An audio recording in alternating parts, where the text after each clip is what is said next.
13 mayat pria di bawah jembatan Pelabuhan Feri sudah dievakuasi ke RSUD Namlea. Sosok mayat yang ditemukan di bawah jembatan Pelabuhan Feri Namlea sudah dievakuasi ke RSUD Namlea. Mayat pria itu dievakuasi oleh pihak kepolisian, TNI, dan dibantu warga setempat pada Sabtu 5 November 2022 siang sekitar pukul 3 sore hari. Hingga kini belum diketahui jelas identitas sosok mayat tersebut, sementara masih dalam pemeriksaan lebih lanjut.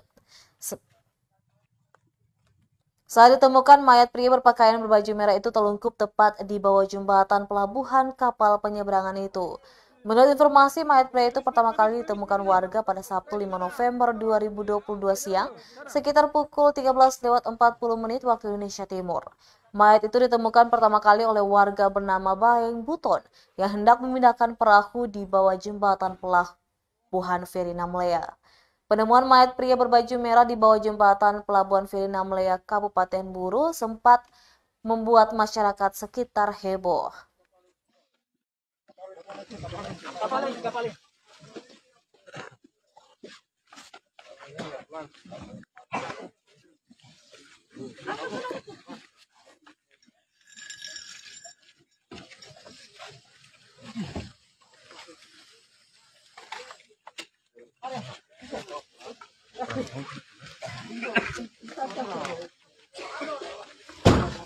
Oke, terima kasih. Jadi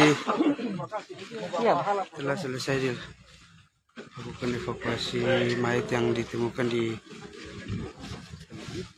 bawah jembatan penyeberangan Pelabuhan Penyeberangan Namlea, Ambon, Tribunus.